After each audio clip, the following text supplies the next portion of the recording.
की आई वडिलांच्या या चुकीच्या पद्धतीमुळे जन्माला येणारं बाळ आजारी निर्माण होतंय, त्याला अनेक व्याधी जडतायत. काय झालंय, प्रदूषणामुळे मुलं होण्याची क्षमता कमी झाली. एक म्हणजे माणसं चड्ड्या वगैरे घालतात तर पुरुष स्पर्म्स म्हणजे शुक्राणू कमी झाले. आणि दुसरं म्हणजे मुलं उशिरा लग्न करतात ना, करिअर मग मुलंच होत नाही. तर त्यामुळे दर 5व्या घरी बाळ नाही आहे. 3 वर्षाला पोटाचा घेर 50 सेंटीमीटर असेल तर पोरगा जाड आहे, त्याला BP आहे, साखर वाढलेली आहे. 3 वर्षाचा? हो. आता 3 वर्षाला सुरू होते, कारण मुलांना 3 वर्षाला शाळेत घालतात. लहान मुलांना मालिश करणं पूर्वीपासून चालत आलेलं आहे. खूप छान आहे. सासूबाई म्हणतात की आम्ही हेच करून मुलाला वाढवलंय, आणि भांडण सून म्हणते माझ्या डॉक्टरांनी सांगितलं हल्ली काही करत नाही. तर हे एक वाद आपल्याला लहान मुलांच्या घरांमध्ये पाहायला मिळतो. आणि सगळं राहून नसतं, आयुर्वेदामध्ये सहज नाही आलेलं. हो, पूर्वजांचं ज्ञान ऐकलं पाहिजे.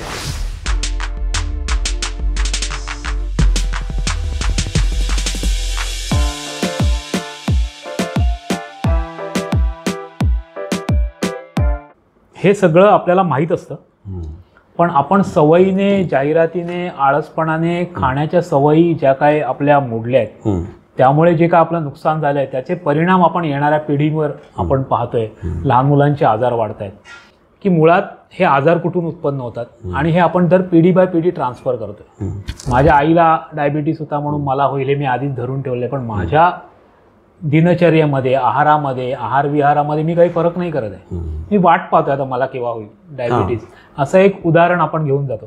तर आपण हे जे ट्रान्सफॉर्म होतात आजार, तर आपला मगाचा जो विषय होता की आई वडिलांच्या या चुकीच्या पद्धतीमुळे जन्माला येणारं बाळ आजारी निर्माण होतंय, त्याला अनेक व्याधी जडतायत. तर या अलीकडे बऱ्याच व्याधी जास्त होत आहेत. म्हणजे 10 मुलं जन्मली तर त्यातलं 1-2-3 मुलं त्या पेटीमध्ये असतात.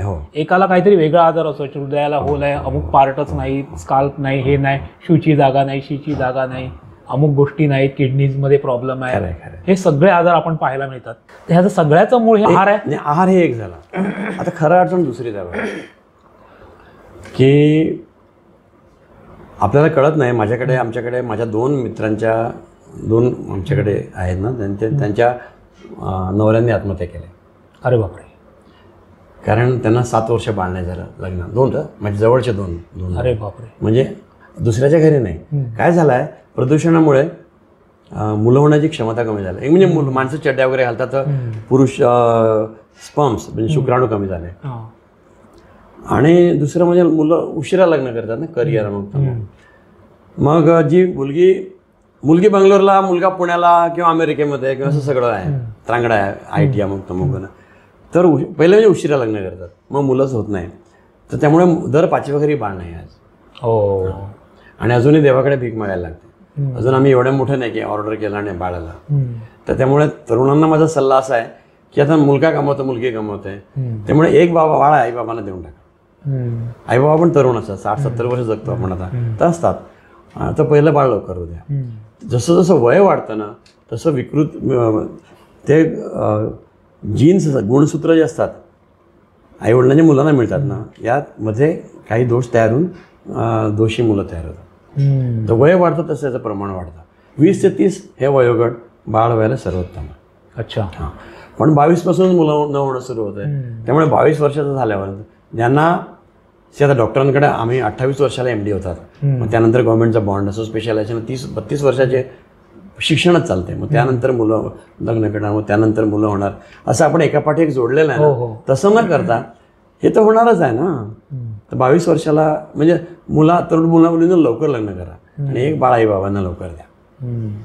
आता हे आजारांचं अजून पण आहे. सगळ्या मुली जाड आहे, दर दुसरी मुलगी जाड आहे, तिला ऑलरेडी मधुमेह आहे. आता मधुमेहाची व्याख्या सांगतो तुम्हाला काय. साखर जास्त असणं म्हणजे मधुमेह. तुमच्या हाताला घड्याळ आहे, याला बांगडी लागते का तुम्हाला? नाही. आरसा लागतो का? बांगडी बघायला आरसा लागतो ना? नाही लागत. अशी म्हण आहे ना, हातच्या बांगडीला आरसा कशा. तसं पोट सुटला ना, त्याला रक्त तपासायची गरज नाही. हे साखरेचाच पोत आहे. मी तुम्हाला साखर जास्त आहे, मी साखरेचं चरबी होते, चरबीचं पोत आहे, ती इजा करते, तुम्हाला रक्तदाब आहेच आणि तुम्हाला मधुमेह आहे आणि तुम्हाला माहित नाही हा तिसरा आजार आहे. चीनचा अभ्यास असा आहे की पोट आल्यावर 7 वर्षांनी कळेल जर तुम्ही तपासलं तर की तुम्हाला मधुमेह आहे. आपण तपासतच नाही, पण 7 वर्षांनी का बरं? कारण की पोट वाढलं हाच मधुमेह तुम्हाला माहित नाही. तर मी तुम्हाला नवीन सांगतो की आपलं पोट मोजा. कुठं मोजायचं? तर पहिलं विठोबासारखे उभं राहा. पहिलं म्हणजे विठोबाची मूर्ती घरी ठेवा किंवा भिंतीला लावा आणि कंबर विठोबासारखी बारीक ठेवा. त्यासाठी विठोबासारखं उभं राहून काम करा. तुळशीची माळ घाला, घराबाहेर खाऊ नका. ठीक आहे. आणि कमरेचं हाड असताना त्याच्या एक बोट वर इथे तुम्ही पोट मोजा. कुठेही पोट मोजा. पोटाचा तुम्हाला गणित सांगतो. 350 350 एक आकडा लक्षात ठेवा. आणि 1380 माहितीसाठी 3 वर्षाला पोटाचा घेर 50 सेंटीमीटर असेल तर पोरगा जाड आहे. त्याला BP आहे, साखर वाढलेली आहे. 3 वर्षाचा? हो. आता 3 वर्षाला सुरू होते, कारण मुलांना 3 वर्षाला शाळेत घालतात. मुलं घरी खेळत असतात. कधीही बसलेला मुलगा असतो का? नाही. पण शाळेत त्यांना बसवतात ना. बसणे हा आजार आहे, तो शाळेत गेला की लागतो. आणि मुलं खातात आणि बसतात, जाड होतात.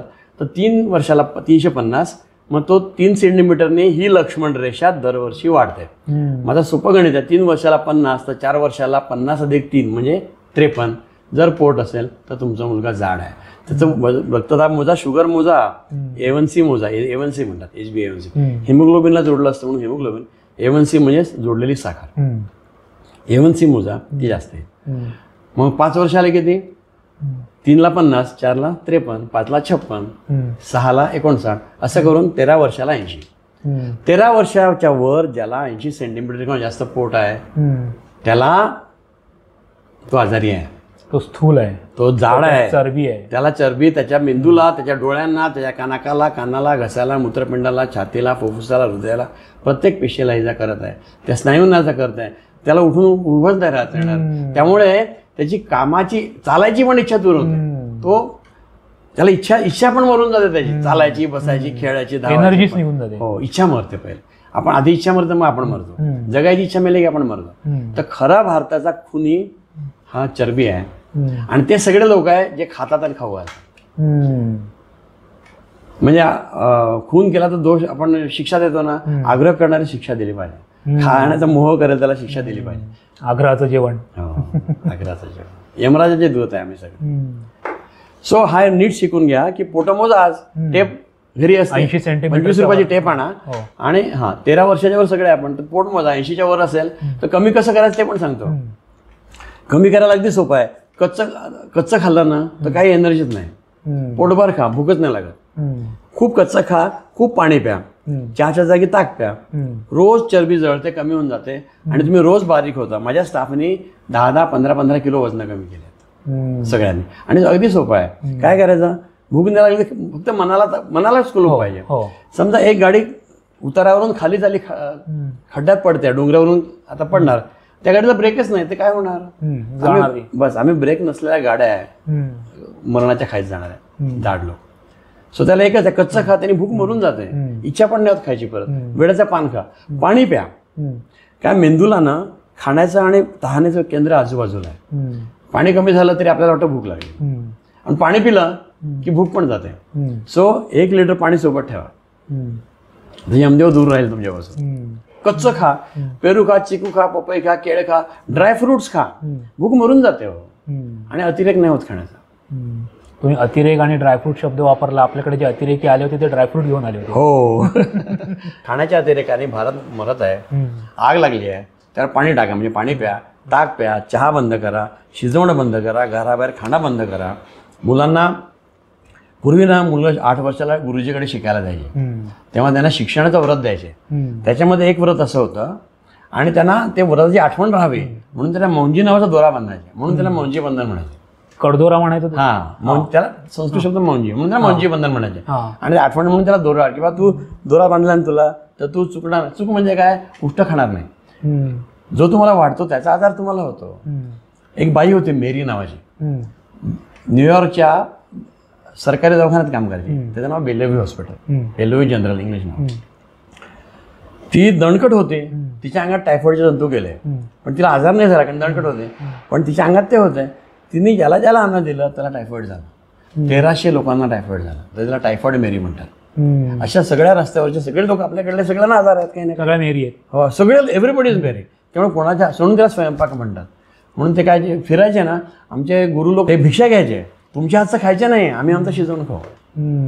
ते बिलकुल पाळायला पाहिजे. मी MBBS केलं ना तर 2 मुलं हॉस्टेलला रूमवर स्वयंपाक करायचे. आम्ही 198 नाही केला बरं. आम्हाला त्यांच्यापेक्षा जास्त मार्क नाही मिळाले, हे त्यांचं काही वाया नाही गेलं, पण ते ठणठणीत झाले. मला कावीळ झाली, मला टायफॉइड झाला, मी देवाच्या कृपेने जिवंत आहे. माझी सोबतीण मेली, माझा रोल नंबर 5, 4 नंबरची पोरगी मेली टायफॉइड कावीळावर. तर आजार होऊ नये म्हणून सगळ्यांनी लसी घ्यायला पाहिजे. म्हणजे टायफॉइडची लस मिळते ती घ्यायला पाहिजे. कावीळ मुलांना सगळ्या लसी द्या. लसीने सर्वात कमी पैशामध्ये सर्वाधिक आरोग्य रक्षण होते. आता आम्ही सगळे जिवंत आहे ना, याचं कारण हे आहे की देवीची साथ होऊन आम्ही नाही मेलो.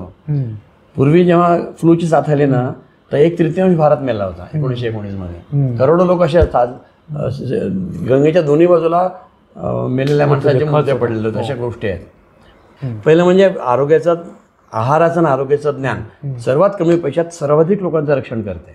म्हणून ज्याने ज्याने हे ऐकलं त्यांनी यातलं जे काय आवडेल ते लिहून काढावं आणि ते सगळ्यांना सांगावं. भारत छान होऊन जाईल. आणि लसी सगळ्यांनी घ्यायला पाहिजे. या 2 गोष्टी बिलकुल करायला पाहिजे. आपल्याकडे सध्या लहान मुलांमध्ये बदलत्या हवामानामुळे कोणते आजार जास्त? लगेच सांगतो. हां, सर्वाधिक मुलांना सर्दी खोकल्याचा आजार आहे. तो जर काढला ना तर पूर्ण मानवजातीचे 90% दवाखाने बंद होऊन जाते. अच्छा. हे करायचा रस्ता पण सांगतो मी तुला. हां. कोविड आला, सगळ्यांनी मुखवटे बांधले, मास्क बांधले. माझ्या भावाचा मुलगा इथे VRC जुनं नाव त्याचं, NIIT काहीतरी म्हणतात, जे प्रोफेसर आहे, त्यांनी मास्क लावला. त्याला जे लहानपणापासून सर्दी आहे ती सर्दी गेली. 19 पासून 2025 पर्यंत आजपर्यंत त्याला एकदा पण सर्दी नाही झाली. कारण सर्दी काय होते की हवेतून धूळ येते किंवा आजाराचे जंतू येतात. समजा आपण दोघं एकत्र आहे, मला सर्दी आहे तर माझ्या नाकातून सर्दीचे जंतू बाहेर येतात. ते तुझ्या नाकातनं तू हवा घेतली की जातात. मग ते तिकडे काही तास बसतात आणि मग ते आत जातात. 3च दार आहेत त्याला, डोळ्याचा मऊ, हातला चामडी, नाकाची आणि तोंडातली. तोंड, हे 3च दार आहेत. पण जर आम्ही पाणी प्यायला गेलो, सुसूला गेलो, त्यावेळेला जर आम्ही चूळ भरली तर तोंडातली धूळ आणि आजारी जंतू ते काही तास बसतात आत जाण्याच्या आधी. त्याला वेळ लागतो, आत शिरायला काही तास ते पडून जातात. ते कमी झाले की आजार नाही होत. एक आकडा असतो जसं की 5 कोटी जंतू आल्याशिवाय आजार नाही होत, 4.5 कोटीला नाही होत, 1 कोटीला नाही होत. नाकात बसतात, नाकात पाणी मारलं, डोळ्यावर पाणी मारलं, हे जर आम्ही दरवेळा पाण्यापाशी गेलो, सुसूला गेलो, पाणी प्यायला गेलो तर केलं ना तर आमचे आजारपण कमी होऊन जाते. आजारी माणूस जवळ आला तरच आजार होतो. आपल्याकडे 1.25 महिना बाळ दाखवायचे नाही कोणाला, त्याला सोयर सुतक म्हणायचे. सोयरे म्हणजे नातेवाईक, सूत म्हणजे मुलगा. मुलगा मेल्याचं दुःख म्हणजे सुतक. सोयरे जर भेटायला नाही आले तर सोयऱ्यांची सर्दी खोकला आजार मुलाला लागत नाही, मग तो मूल मरत नाही, मग सुतक लागत. सायंटिफिक रिझन आहे. बिलकुल. आपला पूर्ण धर्म सायंटिफिक आहे. तर सगळ्यांपासून आपल्याकडे 2च शेकंड नाही करत. जयरामजी नमस्ते, 2 दुरून नमस्कार करा. आजारी असाल तुम्ही, सर्दी खोकला असाल तर तुम्ही हुशारी सांगू नका की मी 103 तापामध्ये विरारवरून चर्चगेटला जाऊन ऑफिसमध्ये काम केलं. कारण त्या दरम्यान तुम्ही विरार ते चर्चगेट तुमचे डोळे आले असतील. आणि तुम्ही जर सुरतला असाल किंवा पुण्याला असाल किंवा विरारला असाल तर तुम्ही सुरत ते मुंबई, पुणे ते मुंबई, विरार ते मुंबई सगळ्यांचे डोळे आणतात. तुम्ही हुशारी नाही करत, तुम्ही सामाजिक शत्रू आहेत. तुम्ही घरी बसायला पाहिजे. डोळे जेव्हा येतात तर डोळ्यामध्ये बारीक विषाणू असतात, त्यावेळेस ते माझ्या हातापायाला असतात. मी खांबा धरला लोकांचा की तिथे जो खांबा धरेल त्याच्या हाताला ते लागतात. मग ते नाकातून अंगात गेले की त्याचे डोळे येतात आणि एका दिवशी तो आजार पसरतो. पण डोळे विषाणू येतात, विषाणू मारायचं औषध नाही. डोळे आले, गावात 7 असताना जर डोळे आले तर डोळे फक्त धुवायला पाहिजे पाण्याने, अजून काहीही करायला नको. मी 70 वर्षामध्ये अनेकदा डोळे आले, मी कधीही डोळ्यात काही औषध टाकलं नाही. मी दरवेळा 4थ्या दिवशी बरं झालो. पण बाजारातले सगळे औषधं संपतात. खरे औषधं, खोटे औषधं, हानिकारक औषधं, ते रॉंग आहे. डोळे विषाणूने येतात, त्याला औषध करू नये, डोळे धुवावे. 4 दिवसाच्या वर गेला, काही त्रास वाटला तर तुम्ही डॉक्टरांना दाखवा, नाहीतर तुम्ही घरीच बरे होतात. पैसे पण वाचतात डॉक्टरचे तपासण्याचे, औषधाचे. त्यामुळे बाहेरची जी धूळ जंतू जाते त्यामुळे सर्दी. त्यामुळे मी बघतो मुलांना 2-2, 3-3 महिने सर्दी असते. तर सांगतो ना तेच. आम्ही अनावश्यक चड्डी, बनियान, आतलं बनियान, त्याच्यावर शर्ट, त्याच्यावर कोट, टाय घालतो, मुलांना शाळेत पाठवतो. त्याची गरजच नाही, गरमी होते. मुखवट्याची गरज आहे. आम्ही 12 महिने, साऊथ कोरियामध्ये खूप प्रदूषण आहे, नेहमी मुखवटे लावतात. जपानमध्ये नेहमी मुखवटे घालतात. ते जगात नंबर 1 देश आहेत. मग आपल्याला नंबर 1 व्हायचं असेल, सर्वाधिक गरिबी फक्त औषधांनी आहे. सर्वाधिक तू आजारी पडला, तुझं काम पण डुबलं की नाही, पगार पण डुबला, आजार टाळले तर देश छान होईल की नाही. मुखवटा घातला ना तर भारताचे आजार खूप कमी होतील, 50% आजार कमी होतील. म्हणजे त्याच्यावर कोणतं औषध करण्याऐवजी त्याला फक्त मास्क घालावा. मास्क घालायचा आणि जेव्हा जेव्हा पाण्यापाशी जाल तेव्हा चूळ भरा, नाकात पाणी मारा, डोळ्यात पाणी मारा. मुसलमान लोक नमाज करतात ना, देवाचं नाव घेतात, हातपाय धुतात, तेव्हा ते नाकात पण नाक पण धुतात, तोंड धुतात, नाक त्याला ते वजू म्हणतात, नाक धुतात ते मला माहिती आहे. तर हे मी उदाहरण सांगितलं. पण आपण हे केलंच पाहिजे की सुसूला गेले, पाण्यापाशी गेले, हात धुवा, चूळ मारा, नाकात पाणी मारा, डोळ्यात पाणी मारा. नेती म्हणतात. नेती म्हणजे काय, की नाकात पाणी टाकलं की ते धूळ निघून घशात येते ना, मग साध्या पाण्याने करा किंवा मिठाच्या पाण्याने करा. सो हा एक सिंगल उपाय आहे, दवाखाने बंद. दुसरा उपाय आहे, घराबाहेर खाऊ नका, दवाखाने बंद. सगळं पोट बाहेरचं खाऊन बिघडते. तिसरा उपाय आहे, सगळ्या लसी घ्या. 1 रुपयाची लस 1000 रुपये तरी वाचत. चौथं, जेवढी माहिती मिळेल ती भरा. मग तुम्हाला एक कार्ड दाखवतो, ग्रोथ चार्ट म्हणतात त्याला. हा 1 रुपयाचा चार्ट आहे, हा सरकार वापरते, पण ते सरकारी दप्तरी असते, आपल्या कामीच येत नाही तो. हाच आलेख आहे. आम्ही सांगितलं आहे की हाच मुलांना शाळेमध्ये शिकवा आलेख भरायला.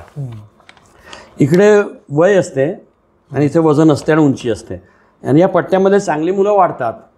चांगल्या मुलांच्या वाढीचा अभ्यास करून हा रस्ता बनवला आहे. या रस्त्यावर तुमचा मुलगा चांगला चालतो का, चालतो तर चांगला, तर दर वाढदिवसाला करा, आणि वाढदिवस दर 6 महिन्यांनी करा. सरकार हे करते, पण तू ते त्यांच्याकडेच राहते, ते लोकांना माहीत नाही. आणि 15वी पासला माणसाला हा कळत द्यायचा. जर तुमचं वजन खूप वाढलं ना, तर तुम्ही भराभरा वर गेले तर तुम्हाला BP शुगर होणार. तुम्हाला जर अन्न कमी पडलं किंवा तुम्ही TB झाला, आजारी झाले, तर तुमची वाढ होत नाही, तर तुमची वाढीची लाईन सपाट होणार किंवा खाली येणार. तर डॉक्टरला कळतं, तुम्हाला पण कळेल, अरे माझा मुलगा वाढत नाही. मुलं गरमीनी वाढ थांबते, उन्हाळ्यात मुलं वाढत नाहीत. मुलांची गरमी कपड्याने वाढवू नका, त्यांना सभ्य पण कमीत कमी कपडे घाला, तर फुकटमध्ये तुम्ही जास्त चांगले मुलं कराल. मला तुम्हाला जास्त उंच, जास्त हुशार, जास्त चांगली मुलं करायला द्यायचं आहे. भारताचा अभ्यास असा आहे की दुसऱ्या वाढदिवसाला 10 पैकी 9 मुलं हाडकुळे, बारीक आणि बुटके आहेत. म्हणजे त्यांची उंची कमी झाली आहे, वाढ नाही झालेली, खुरटलेले आहेत, उंचीच कमी आहे, वजन कमी आहे, सगळं कमी आहे. हे का झालं? कारण की आहार नाही माहिती. तो चांगला आहार असा सांगतो, तो चित्र घेऊन दाखवतो, पूर्ण आहारशास्त्र बाळाचं मी तुम्हाला चित्र बघून दाखवतो. आईच्या पोटात बाळ आला ना की तो रडतो. आपला बाळ रडला की सांगतात, अरे त्याला भूक लागली असेल, दूध पाज ना. तो रडतो, सांगतो दूध दे. त्याला आईच्या पोटावर ठेवा आणि दूध पिऊ द्या, आणि त्याला 6 महिने, वर्ष, 2 वर्ष आईचं दूध पिऊ द्या. ज्या 2 वर्षापर्यंत आईचं दूध बिलकुल द्या. ज्या दिवशी आईला वाटेल की दूध कमी आहे, आईला कळते बरं का, आईला सगळ्यात जास्त कळतं की तो अरे हा लवकर सोडत नाही दूध, त्याचं पोट भरत नाही. त्या दिवशी त्याला आईच्या मांडीवर बसवा आणि त्याला घरचा मऊ वरण भात ओठांना लावा, तो जिभेने चाटून खातो. आणि त्यानंतर तेव्हापासून दरवेळा आईच्या दुधाच्या आधी मांडीवर बसून त्याला मऊ अन्न लावा. तुमच्या घरी जे असेल ते लावा. मग तुमच्याकडे वरण भात आहे तर वरण भात लावा. वरण भात सगळ्यांकडे असतो. त्यात तेल तूप टाका, टमाट्याचा फळाचा रस टाका, म्हणजे फळं मिळावे म्हणून. मग समजा वरण भात झाला, मग उपमा झाला, शिरा झाला, मऊ फळं लावा, केळ लावा, चिकू लावा, पपई लावा. मुलं आंबा छान चोकून खातात, अनुभवाने सांगतात. लोणी खातात, तूप खातात, जॅम खातात, जे तुम्ही खाता ते सगळं खातात. म्हणजे असं खाऊ घाला. आणि दरवेळा आधी घरचं अन्न द्या, मग आईचं दूध द्या. जगाचा अभ्यास असा आहे की औषधामध्ये आईचं दूध टाकलं तर मुलं चांगलं घेतात, अन्नामध्ये आईचं दूध टाकलं तरी मुलं छान घेतात. सो 6 महिन्यापासून, आणि जनरली 6 महिने आईचं दूध पुरते, म्हणून साधा नियम केला की 6 महिने अंगावर पाजा, मग वरचं सुरू करा. पण एखाद्या आईला वाटलं की मला माझ्या मुलाला कमी पडतं माझं दूध, तर तिने मांडीवर बसावं, मग घरचं त्याला शिरा लावा, उपमा लावा, तो खाईल, मग आईचं दूध पाजा. मग त्यानंतर असं दरवेळा करा. आणि जे खातो ते आईबाबा खातात ते सगळं द्यायला पाहिजे. आणि आईबाबांनी कसं खायचं ते सांगितलंच आहे, तर ते सगळं एक करून त्याला भरवा. म्हणजे त्याच्या वरण भातामध्ये टमाटा टाका, भाजी टाका, सूप टाका, जे खाता ते टाका. तुमचा बाळ छान होईल. तुम्हाला तो 6.5 फूट मुलगा, 6.25 फूट मुलगी, आणि सगळे म्हणतील हाच पंतप्रधान पाहिजे. आता मला सगळे मराठीशाही आणायची आहे, मराठ्यांची मुलं पंतप्रधान करायचे आहेत. मग नंतर 6 महिन्याला उष्टावण करा, आणि मुलाचं अन्न चमच्यामध्ये घ्या आणि तो आकडा करा. तो सांडल्यावर खाली सांडलं म्हणजे पाणी जास्त आहे. पातळ अन्न देऊ नका, दूध देऊ नका. दुधात 90% पाणी असते. साय काढली म्हणजे 5% कमी झालं, त्यात दूधवाला पाणी टाकतो. दूध हे पाणी आहे, पण कोणीही प्राणी दुसऱ्या प्राण्याचं दूध पित नाही, त्यामुळे दूध जीवनावश्यक करू नका. एवढं जर तुम्हाला कळलं, तुम्हाला जर मुलगा जाड करायचा असेल, म्हणजे बारीक वाटत असेल, तर त्याला तेलाने मालिश करा, तेल जिरते. आणि दर तिसरा मुलगा जन्माला लहान असतो, खोबऱ्याचं तेल जिरते, खोबऱ्याचं तेल पचते. 1 थेंब तोंडात टाका आणि मग दूध पाजा. पुढच्या वेळा 2 थेंब, असे हळूहळू वाढवा. किती वाढवायचा? पचेल तेवढा वाढवा. पचून उरलं की शीमध्ये तेलकट शी होईल, शी जराशी वाढेल, तिथपर्यंत वाढवा. मुलगा छान होईल. पण तेलाने वजन वाढते, फक्त वजन वाढते. हां, म्हणजे चरबी पण आवश्यक आहे, मेंदू वाढायला पण तेल लागते. नारळाचं तेल पचते, सो नारळाचं तेल सगळ्यात चांगलं आहे. त्यालाच बाटलीमध्ये भरून 10,000 रुपये किलो विकतात, ते घेऊ नका. नारळाचं तेल घरचं वापरा. आणि उघडं ठेवा, असे कपडे घाला. म्हणजे मुलाला कपडेच नको. जेव्हा बाहेर जाईल तेव्हा एक चड्डी, एक ढिला वरचा टॉप पाहिजे तर घाला. मुलींना वयात आल्यावर आई टॉप घालेल, पण कमीत कमी कपडे घाला, पांढरे कपडे घाला. आणि TV पासून 2 वर्ष दूर ठेवा, पडद्यापासून. नाच खेळ कंपल्सरी करा. योग साधना शिकवा. योगाने मनावर आणि शरीरावर ताबा येतो आणि मग तुमची मुलं छान होतील. जे खेळात पुढे तेच जगात पुढे. जगाची यशस्वी यादी आणि कॉलेजची यशस्वी यादी, शाळेची यादी या अलग आहेत.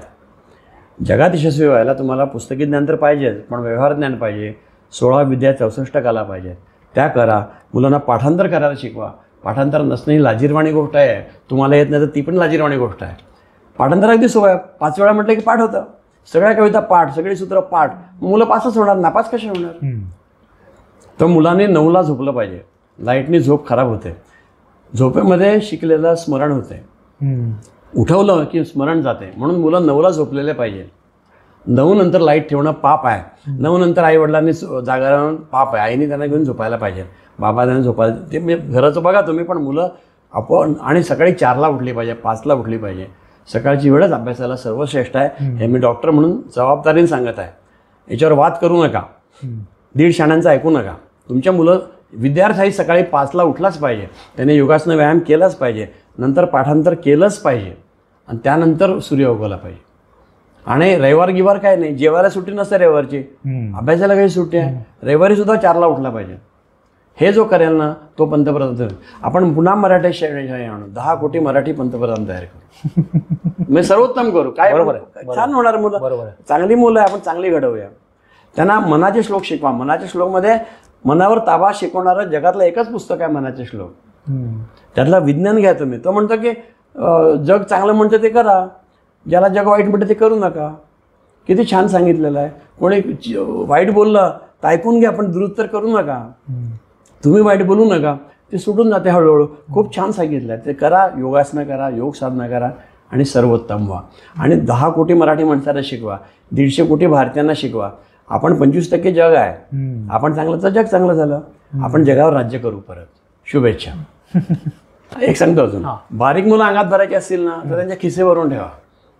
चणे, शेंगदाणे, कुरमुरे, बाकी काय. आणि फळं जे खातो त्याचा निम्मा भाग कच्चा पाहिजे. म्हणजे केळ आहे, चिक्कू आहे, गाजर आहे, काकडी आहे, मुळी, आवळाची. मुलं सगळं खातात. आवळे 12 महिने मिळतात. आवळा खा. च्यवनप्राशमध्ये फक्त आवळाच असतो. तर कच्चं खाल्लं पाहिजे. पण खिसे भरून ठेवले की मुलं अंगात भरतात. आम्ही महाराष्ट्र सरकारला सांगितलं की खाऊ कोपरा करा. त्याने अंगणवाड्यात खाऊ कोपरे केले, बाळकोपरा म्हणतात. तर मुलं अंगात भरतात. एका महिन्यात त्यांची श्रेणी, कुपोषण श्रेणी असते 4, 3, 2, 1. दर महिन्याला श्रेण्या सुधारतात. तर ते सगळ्या भारतभर करतात. आता अंगणवाडीत खाऊ कोपरा असतो. तर मुलांचा खाऊ कोपरा पाहिजे. आता तिथे खाऊ पाहिजे. त्यातला अर्धा भाजी, कोशिंबीर, फळं वगैरे पाहिजे. तर भारत पाणी आणि अन्न आवाक्या बाहेर आहे म्हणून भारत खराब आहे. जमिनीवर खाऊ पाणी ठेवून द्या, मुलं चांगले होतील. आणि जाड मुलांना मायबापांनी लाड करून वाया घालवलेला आहे. बाहेरचं काहीच आणू नका. याचं पोट दिसतं त्या मुलाला 2 जेवणाच्या मध्ये काहीही देऊ नका. पाणी द्या, फळं द्या आणि 1 तास कंपल्सरी ग्राउंडवर खेळायला लावा. तर ती मुलं चांगली होती. म्हणजे तुमचं हवामान बदललं, काही बदललं तरी या जर आचरण आहाराचं व्यवस्थित असेल तर लहान मुलांनाही काही आजार होणार नाही. अजिबात नाही. अजिबात होणार नाही. म्हणजे हल्ली मास्क वापरा. आजारी मुलापासून दूर ठेवा. आजारी मुलं शाळेत पाठवू नका. आणि सगळ्या लसी घ्या आणि कमीत कमी कपडे घाला. आणि शाळेत आल्यावर आंघोळ घालायला सांगा. सकाळी करा, पण 5 वेळा आंघोळ करा. आमचे पूर्वज 5 आंघोळी करायचे. करा की. आपण बघितलं की लहान मुलांना मालिश करणं पूर्वीपासून चालत आलेलं खूप छान आहे. बाल जन्माला आलं की एक बाई मावशी येते, खूप छान. ती बाळाला मॉलिश करते, ती त्याला त्याची शू पण पाजते, ती त्याला छान आंघोळ घालते, त्याला नटवते, पावडर लावते, काजळ लावते. पण हल्ली असं म्हटलं जातं की डॉक्टर सांगतात हे कोणी काही करू नका. धुरी दिली जायची, मातेला द्यायची, बाळाला द्यायची, ओवा घालून ती धुरी असायची. तर ह्या सगळ्या गोष्टींमध्ये आता काय झालंय, सासूबाई म्हणतात की आम्ही हेच करून मुलाला वाढवलंय, आणि सून म्हणते माझ्या डॉक्टरांनी सांगितलं हल्ली हे काही करत नाही. तर हे एक वाद आपल्याला लहान मुलांच्या घरांमध्ये पाहायला मिळतो. त्यातलं काय नेमकं खरं आहे, काय करायला पाहिजे, काय नाही करायला पाहिजे? खोबऱ्याचं तेल जिरतं, मुलाची चामडी पातळ असते आणि त्याने मुलं जाड होतात, अंगात वाढतात ताजं. म्हणजे नंतर तो हुशार आई असेल ना तर ती मालिश करताना त्याला गाणं म्हणते, सांगते, शिकते, बोलते, तर मुलाच्या बुद्धीला पण मालिश होते. सो ते एकदम छान आहे. बाकी सगळ्याचा विज्ञानाचा आधार मला माहित नाही, त्यामुळे बाकी मी तुम्हाला काही सांगू नाही शकणार. हे मात्र करायला पाहिजे की जसे आपण तसे आपले मुलं होतात. तर तुम्ही जर तिसरी नापास माणसाकडे बाळ वागवायला ठेवलं ना तर ते तसंच होणार. तुम्ही IAS माणूस मदतनीस ठेवायला पाहिजे मुलाला वाढवायला. म्हणजे सर्वोत्तम जगात सर्वोत्तम शिक्षण सिंगापूर आणि साऊथ कोरियाचं आहे. तिथे सिंगापूरला जो विद्यापीठात फर्स्ट क्लासमध्ये पास होईल त्यालाच प्राथमिक शिक्षकासाठी अर्ज करता येतो, आणि सर्वोत्तम मुलांना प्राथमिक शिक्षक करतात आणि त्यांना सर्वाधिक पगार आहेत. सिंगापूरचा सर्वाधिक पगार हा प्राथमिक शिक्षकाला आहे, आणि त्याची मुलं ज्या प्रमाणात जास्त रिझल्ट आले ना तर तो पगार वाढतो. तर म्हणून आम्ही हुशार लोक ठेवायला पाहिजे. एक जी आई घरी राहते ना ती मुलामध्ये गुंतवणूक करते, तो लॉस नाही आहे तिच्या पगाराचा. बरोबर आहे. तिचा मुलगा प्राईम मिनिस्टर होय, ते बिलकुल व्हायला पाहिजे. मग हे काजळ लावणं वगैरे आहे ते हल्ली काय ना दोन प्रकारच्या गोष्टी आहेत. ज्यांनी मुलं मरेल किंवा जे हानिकारक आहे त्याच्याशीच वाद केला पाहिजे. आम्ही म्हणजे समजा लोक तोफा मारून राहिले आणि मुंग्या पण येऊन राहिल्या तर आम्ही आधी तोफा बंद केला पाहिजे. तर मोठ्या इश्यूज आधी करायला पाहिजे. छोट्या इश्यूज आहारावरती जास्त चर्चा पण नाही, पेटी गोष्टीवरती बघितलंच नाही पाहिजे. आणि सगळं राहून नसतं, आयुर्वेदामध्ये सहज नाही आलेलं. पूर्वजांचं ज्ञान ऐकलं पाहिजे. जेव्हा तुम्हाला तुम्ही हुशार आहात तुम्हाला कळतं तर तुम्ही करा, नाही तर तुम्ही वडील मंडळीचा ऐक. श्लोक आहे त्याचा की महाजन ज्या पंथाने जातात त्या पंथाने जा. तुम्हाला कळतं का, तुम्ही तज्ञ का त्या विषयात मग करा ना, पण कळत नाही ना तर मग वडील मंडळी सांगतात ते करा. कारण काय, त्या आईने त्या मुलावर लक्ष द्या. तिला हे पण माहित नसतं की हा पाजलं तर छातीत जाईल का घशात जाईल, पाजू का नको पाजू, उभं धरू का, ते काहीच माहित नसतं ना. तर तिच्या डोक्यातला गोंधळ आपण नाही वाढायला पाहिजे. एवढंच.